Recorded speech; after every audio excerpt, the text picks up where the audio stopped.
This is Conversations. Just recently, citizens of Nigeria visited the polls to select a new leader who would govern their affairs for the next 4 years. Every day, individuals present themselves to be selected as leaders over a group, a society, a community, or a nation. However, people like you and I are searching for individuals who understand the concepts of where they are and where next to think to. The cry of many young people has been, who will lead me to the final destination, who knows where I'm heading, and who has been on that path and can help me navigate the phases of that path. Dear viewers, this is Conversations, and I am Golda, your host. Never in the history of the world has there been a stringent demand, call and cry for leaders as there is now. Leaders who understand where they are going. Leaders who have been where we want to be and can handhold us to get to that point. Leaders with a vision who can steer the affairs of our lives. But how do we find such leaders? Who knows where we want to be and can help you get there? Even so, how do I become that great leader? If you have a desire, a mission to be the leader that changes the trajectory of this world, the book for you is Becoming a Great Leader, a compelling read by Moses Bafuewa that takes you on a journey that walks you through how you can effectively lead yourself and those who rely on you for leadership. Now more than ever, the world is crying out for leaders who will be the change makers. Will you be one? Find out how in Becoming a Great Leader. Grab a copy now.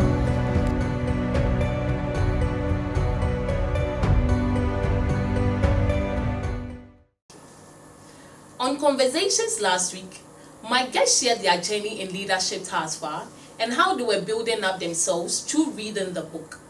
On Conversations today, we will be talking about the hunt for people with ample knowledge who understand the processes and depths of leadership in their communities, groups, and countries. We will be analyzing the views and conceptions of field leadership, citing the examples raised by the author in the book.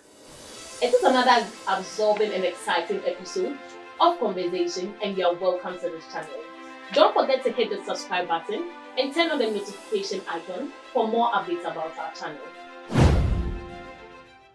We give our energy to anything in our lives. We never give our time to anything. We never give our very lives to anything about this.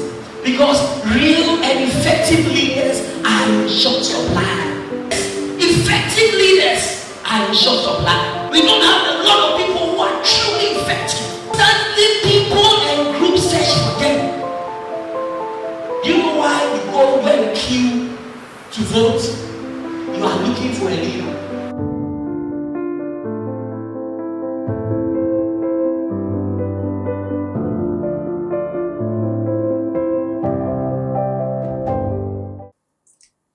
In the studio with me today, I have three guests who will be sharing their thoughts and their ideas about the concept of the hunt for leaders. On my immediate left, I have Mr. Theodore Abiru, who is a public speaking coach and CEO of EKM Communications Consult. You're welcome, Mr. Theodore. Thank you. Thank you, God. Good to have you here. On his immediate left, we have Miss Jessica Haven, who is also a youth worker and a student at the University of Ghana, Legon. Glad to have you here, Miss. Thank you so much. I'm excited to be here. You're welcome. And then on her immediate left, we have our very own Mr. Ruben Anani, the editor of the book and a broadcast journalist. Thanks so much for having me, Golda. Thank you too for being here with me. Just recently, Nigeria had visited the polls to conduct elections to select a leader who would govern their affairs for the next 4 years. And today's discussion takes us to the hunt for leaders. I would like you, Mr. Tudor, to share with me your thoughts about the title, The Hunt for Leaders. I think it's an interesting title because it puts together hunting, which needs a lot of self preparation, a lot of leadership, self leadership, as well as leading a group. I come from a rural area where hunting was a communal activity. So you'll find all the males who were hunters in the community or in the village come together and go on the expedition for a week or 2 weeks and come home with a lot of game. And you would find that though individually each of them is a leader in their own right because they have their own families and all of that, the among the hunting team there's always one person seen as the leader, and that person leads the expedition.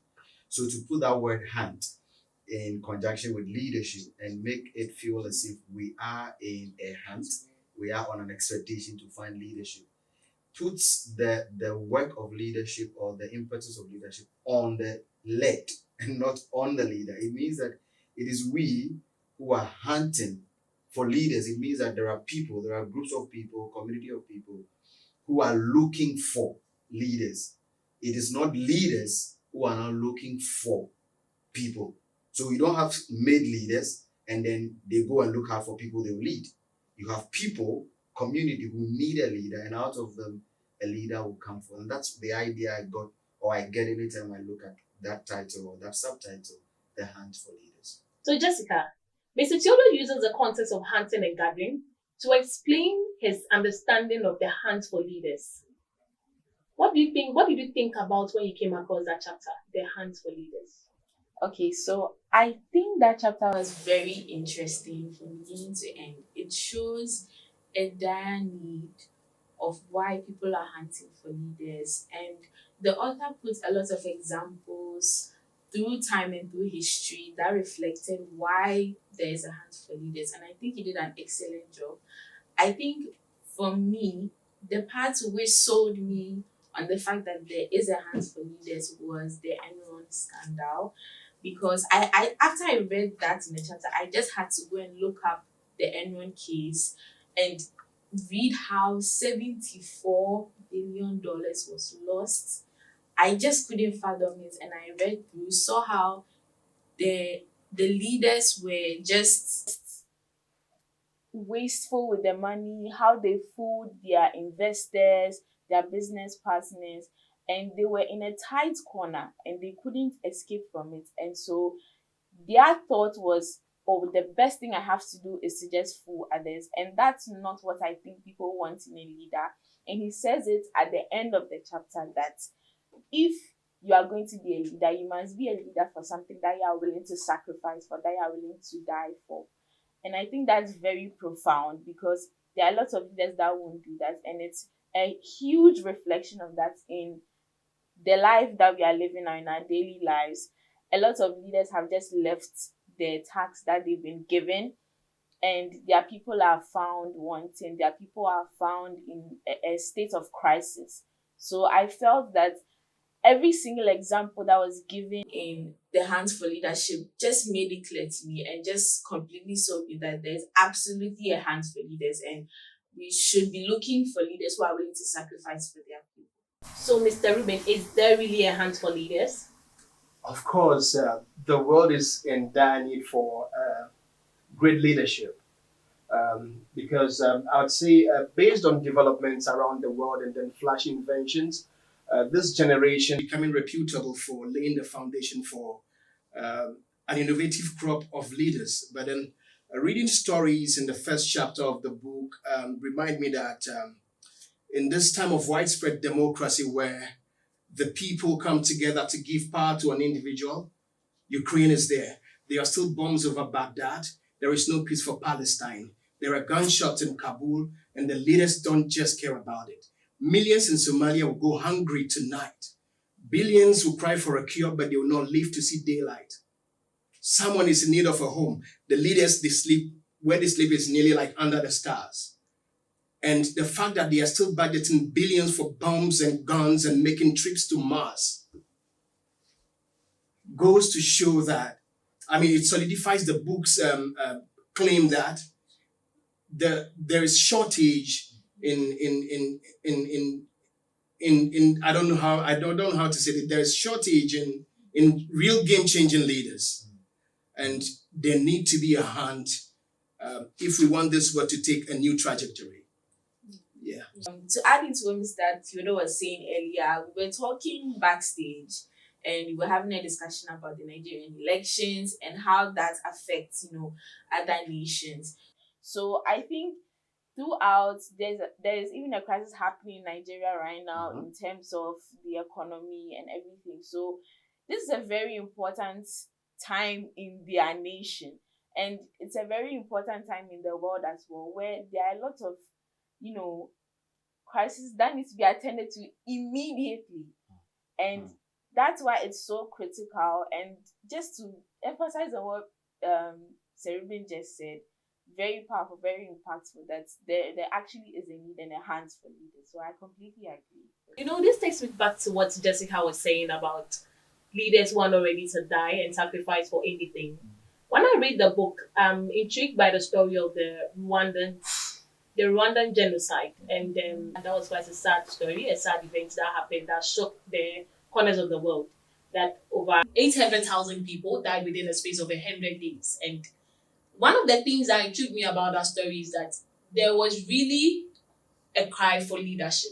People really wanted leadership at that particular time in their lives. People really wanted someone to stand up and man up their affairs. And to me, somehow, I feel there were still other leaders around, because there were soldiers and all those people there, and they had leaders among them who were doing that. But it all boils down to the right kind of leadership. So I wanted to share with me your personal experiences with the story, what you were thinking about whilst you read some of the stories in the book. It's interesting you asked me that question, and I bowed down my head, not in shame, but in respect for those that lost their lives, those whose families are living now, remembering those days when the Rwandan genocide happened. And as a media person, I understand the power of media, or the power media plays, or the leadership role that media can play in any society. My personal encounter with that story in the book brought out a lot of sadness. When I read it, I remembered the movie Hotel Rwanda. The moment I read the story in the book, it reminded me of the movie.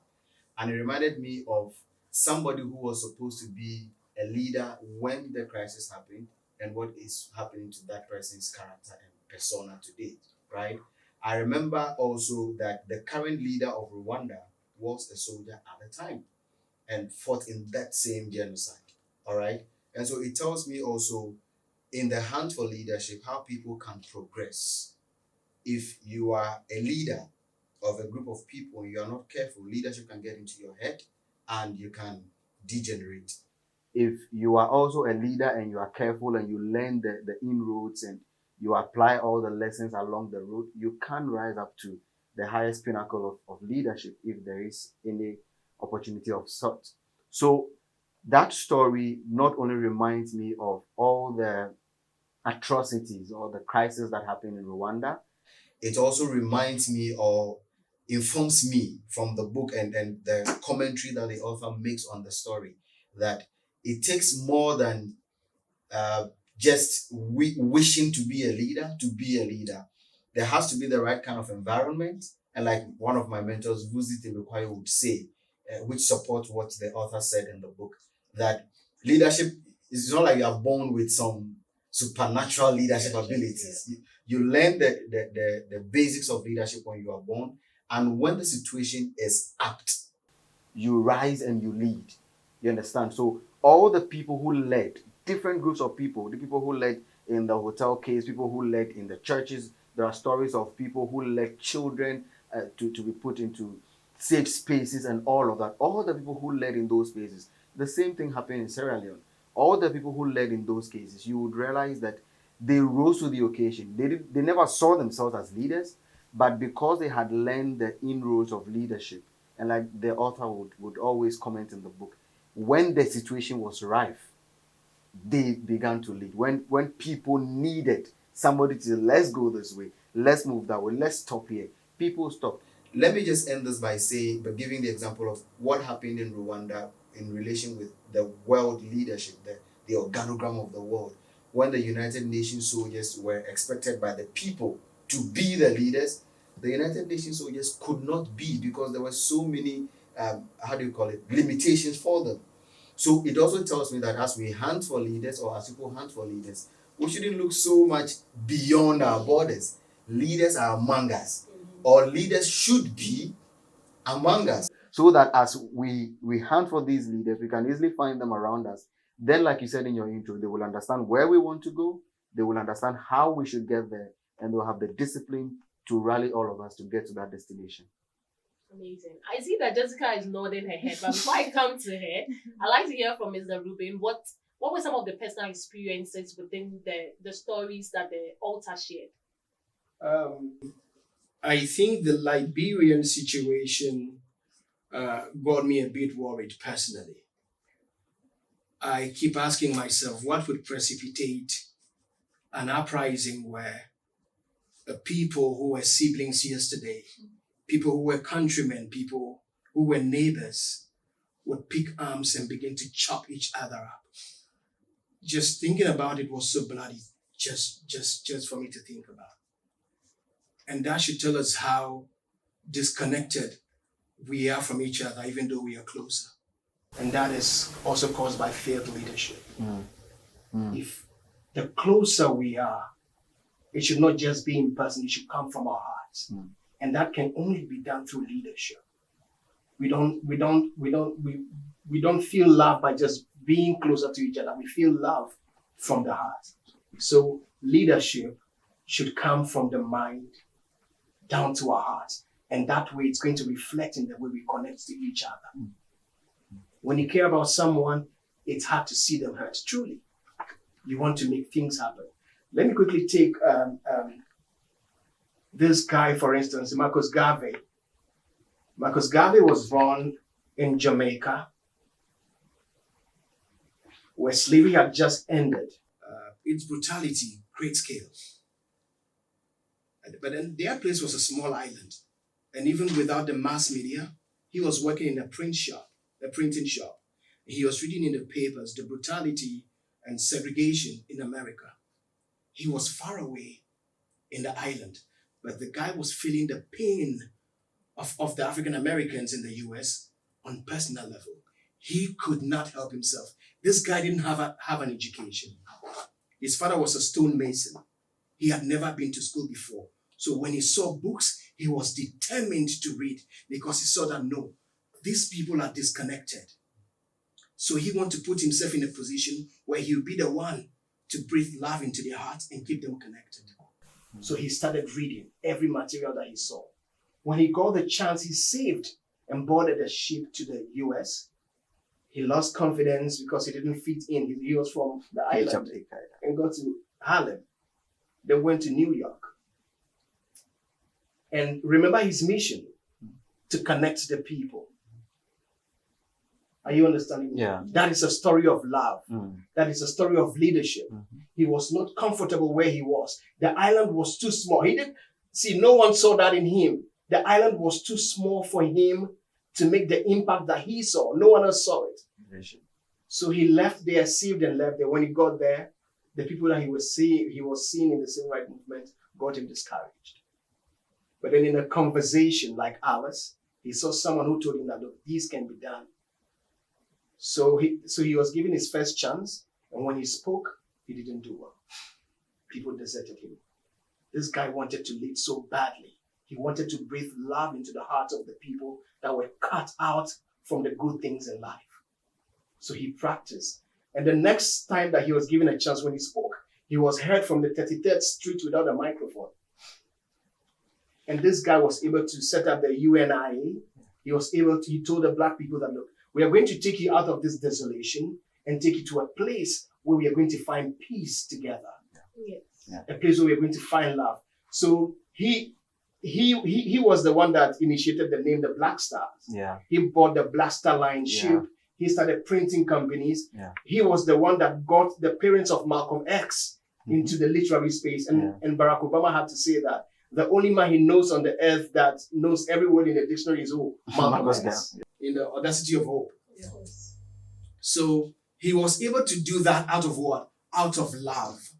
And did he bring the people back? Yes. He sent the engineers to Liberia to build the place so that he moved the people who are willing to come back. So there should first be love in our hearts. A leader should have love in his heart, and that love is what is going to affect the people with. You see, and this brings me to a quote in the book on page 14. In the Okay, chapter I one. was going to go there, but Yeah. you go And ahead. you see, it's powerful how the author is able to enter the minds of people, of past leaders, and bring out some of these very powerful statements. Here he says, the search for leaders is a search for minds and hearts who believe themselves to be way makers. This guy, So that Marcus goes to, I was Garvey, going to read, I wrote this down it's here so to powerful. And see how the minds are working Yes. together. I think that that's how powerful leadership or leaders of today should be. Because look, all of us youth, most of us youth, we are lost. We need leaders who can make the way for us and not make us feel less of a human being, but make us realize that we are on the right path and this wrong path and this is the right path.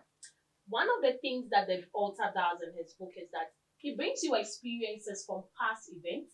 He brings you the world to your feet. He brings the world to your heart. He brings leadership to your doorsteps. You can get a copy of the book at the SU Tower, or you can call the numbers displayed on the screen below to get a copy of the book, or you can send in your comments and like the video, and don't forget to subscribe to the channel. When we return from the short break, we'll be watching a video on one of the examples cited by the author in this book, and my guest and I get to discuss what we have watched and what they think about the movie.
We didn't do anything wrong, but somehow we lost.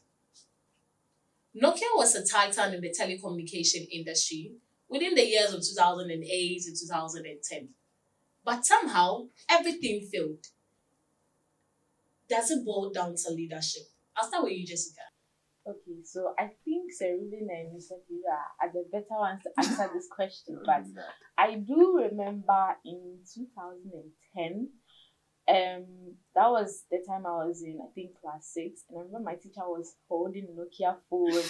She was using it in class. And then all of a sudden they announced that, Nokia is no more. People in Ghana were so shocked. They were so, because everybody knew the power of Nokia. You know, everybody boasted about if you had a Nokia phone, the battery. People reminisced on the time that they had their first ever phones and it was a Nokia phone. And it was really a shock. And the leader himself wept at the conference when he was declaring that, you know, this was the end for Nokia. And I honestly think, even though there were lots of factors involved, as the author says, it all boils down to field leadership. You know, the author mentions that, simply put, they failed to lead. They did. They did. Not only the leader who was at the top, it took the council, it took the board of directors, it took even the staff, the employees. They themselves failed to lead themselves. They failed to offer counsel and advice. I think that this particular story, for me, it's quite personal, because when I had my money to buy my first phone, I bought a Nokia. Oh, okay, It wasn't so that's a personal 3310. story you're sharing there. It wasn't 3310, but it was a Nokia nonetheless. And you know, that small Nokia phone with a white, it normally had colors on the top with white in the middle. Ruben, you would remember that. So you normally have either red at the top and bottom and white in the middle, or blue. I bought a blue one. Yeah, that was my first phone.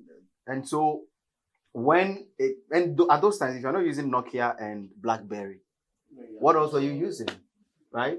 So my father started life with Siemens, but he only felt like he had a phone when he bought his 3310. Wow. You know, and so we all aspired, you know, to one day own a Nokia phone. In fact, I was so bent on Nokia that even when Nokia was bought by Microsoft and some of the Nokia phones were using Microsoft operating system, I opted to use operating system, Microsoft operating system, other than which one? The one we are using now, Android. So for about 3-4 years, I didn't use, and intentionally, because I was very emotionally tied to Nokia. You get, and so any phone that was using Nokia, I didn't care the operating system, because it's Nokia, I would use it. And so to hear and see that today we can't even mention Nokia when we talk about mobile telephony, it's sad. And it tells you the power of leadership. And as I said early on, the author keeps telling us in the book that it's not about you are leading now. It's about sustaining the leadership, right? It's about being able to use the resources, material, human, financial, at your disposal, to ensure that you maintain momentum. That's important. And that's why even right after this story in the book, the author talks again about the banking crisis that happened in Ghana within the same period. And you realize that a lot of banks also went bankrupt. They declared bankruptcy. And you wonder, don't these bankers have bank managers? Don't they have like head of finance, head of this and head of that?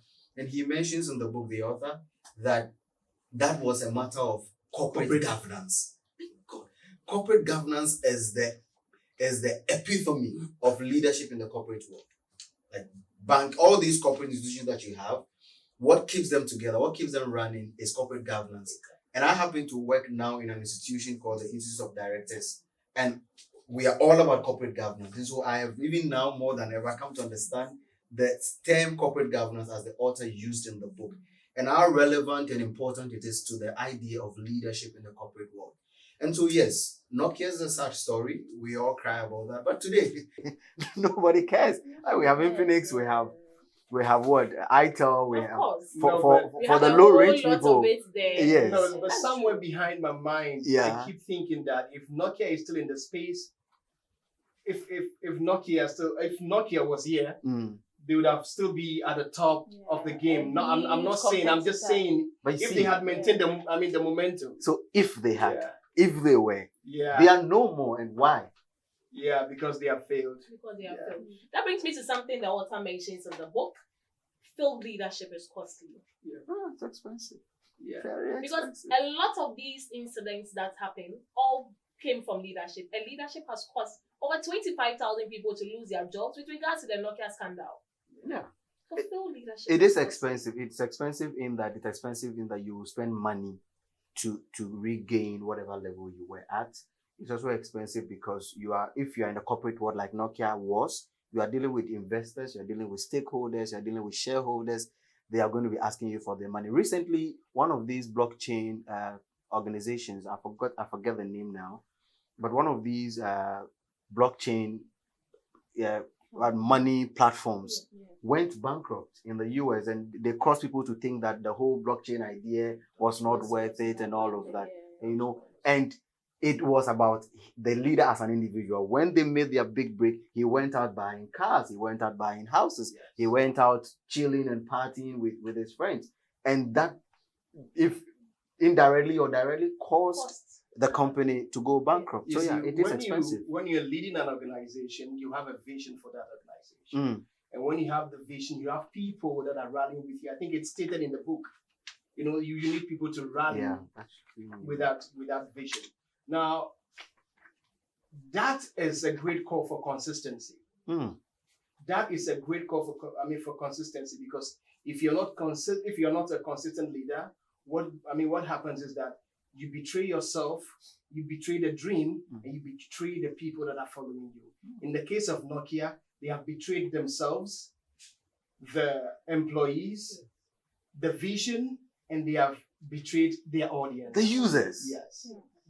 We who are attached. It's really not. It's insulting. Yeah. Because someone like me, I was a lover of Nokia. My entire house was like full of Nokia. I remember that I bought a second-hand Nokia. I was in high school and my parents said I wasn't going to have a phone. And I just got angry.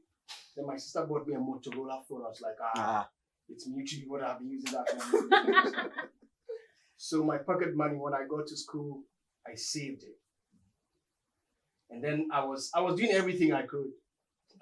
Books that I wasn't in need of, I sold them. I was selling stuff that I didn't, my soap that I brought to school, I sold them, and everything that I had. I walked to this Nigerian guy in the next dormitory, and I told him that, look, I need that phone. Your phone, I need it. And that was when I realized how loyal I was to the product. The battery was good. Everything about Nokia was good. So I think to him that much is given, much is expected. You see that? So consistency is key to being a great leader and to holding the mantle as a leader. I think, let me just add one last thing to what Mr. Fido was saying. He was saying that in the book, the author says that, field leadership is costly. And I think when we talk about cost, we mostly think about money, but I think it also costs lives as well. Because a lot of people, lost their livelihood. And to bring the focus even on Africa, a lot of people have lost their lives because of, field leadership. So I think that is a very profound statement, and it pops up in my mind sometimes. In the previous episode, one of our panelists was saying how melancholic she was feeling as she was reading the book, and one of those stories also made me quite sad when I reflect on it. Yes. And Mr. Rubin mentions that he had to even sell some of his books to be able to. And that's coming from Mr. Rubin, who really loves to read. And he mentioned that in the previous episode. So you can understand how emotionally attached he was to the phone. You don't know what some of us have done to buy Nokia. Let's not talk about it. Because our parents might watch and don't be happy. So let's just keep it there. So anyways, still on you, Jessica. How do you feel when the author mentions in the book several times that the sad reality is that leaders are in short supply? I think it's very true. I wanted to say something else. Bring the focus back to Africa. And when I was reading one of the stories, the examples that he gave, and I thought about the war in Sierra Leone, and you can mention so many countries when you are talking about, Africa and, the Hunt for Leaders. There are so many countries that have gone through so much suffering. And when Mr. Kido was talking about Hotel Rwanda, I remembered it from a different perspective. I picked up a book at one time at home. It was a comic book about the Rwandan genocide, and it was very graphic.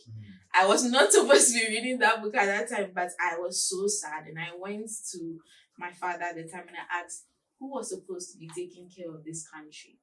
And I think now that I've grown, I think the right question is, who was leading this country at that time? Yes. So I think that it's so dire, it's so important, and they need is people are crying out for leaders at this point, and we need people who are ready to give their lives, to have the vision, to know that this is what might happen, this is what could happen, and I should prepare my people, I should prepare my organization, I should prepare my team and my community for what is to come. Yeah, and I should prepare myself. Yeah. A lot of us don't prepare ourselves Yeah. to lead when things happen. So I agree absolutely with that. Everything else, including yourself. Every time we have to prepare ourselves all the time. Yes. And the author mentions in the book several times that the sad reality is that real and effective leaders are in short supply.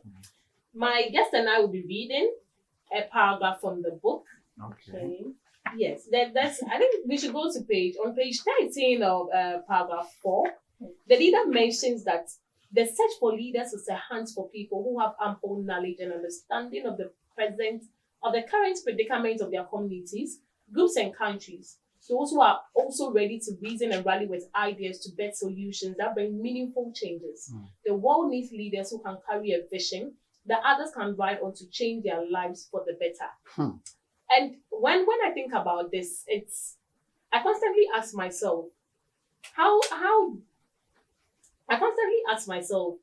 do we really have these leaders who will be willing to die for a change, that willing to die for a cause?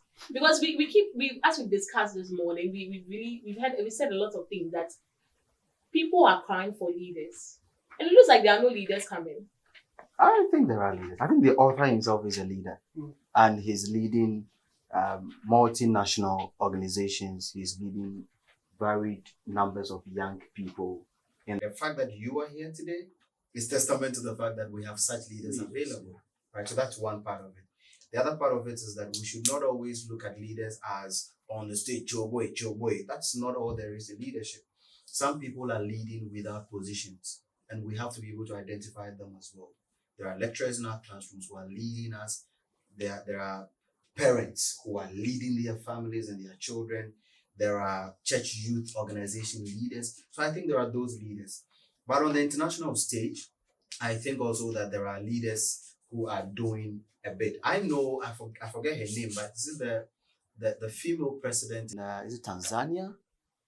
Tanzania, okay, no, I think it's Tanzania. It's Tanzania. She came after the recently said that instead of spending all the money they had budgeted for the Independence Day, they should pack up the money and build a place for the less privileged. That's leadership, right? And that is testament. It took Ghana by storm. A lot of young people were talking about that. Could our leaders do that? Interestingly, it's not the first time in Tanzania. It seems to be traditional to them, right? Because the man before did some similar things. You see, so yes, today I would say there are leaders, but as the author keeps mentioning, those leaders are in short supply. Yeah, so we should be asking what keeps them if they are leaders, as you're saying, what keeps them in short supply? That's a big question we should be asking. If we'll be answering that question in our next episode. I think I like that. We'll be answering that question in our next episode. That's a good one to ponder on. I also think that if, there are lots of leaders in different spheres of our society. And I think this is why this book is very important, because some of these leaders get lost along the way. Either something will happen or, it gets into their head and then they, choose a wrong path. So I think, as Seremi said the last week, book is a manual. It's a guide to every young person or anyone who is, pursuing the art of leadership. So I think that's very important. Yeah. Thank you very much, Ms. Jessica Heyman. I will take Mr. Ruben's final word and then we wrap up.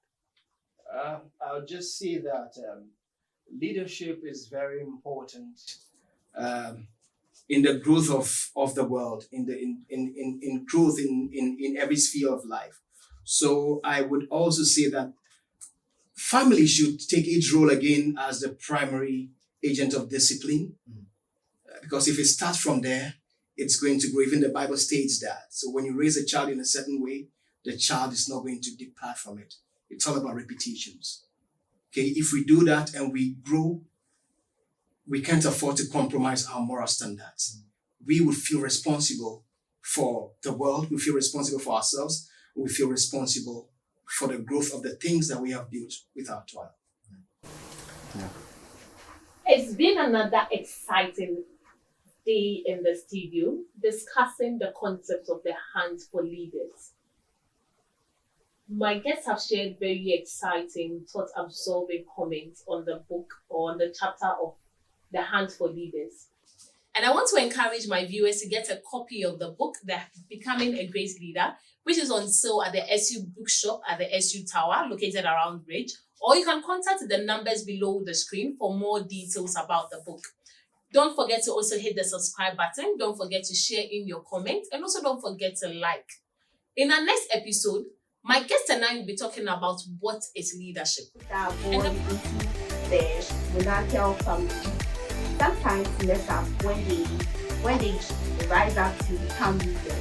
Even they are taught. You know, Alexander the Great was born into a family of Macedonian royalty, and he had everything to live for, and his right to the throne after his dad passes on was uncontested. You can be born into a dynasty that is a leader. You still have to learn how to manage, how to direct, and how to lead the people in the dynasty. See, the influence bar that she said, it struck me. That is why I wanted that to come again. It worked on me.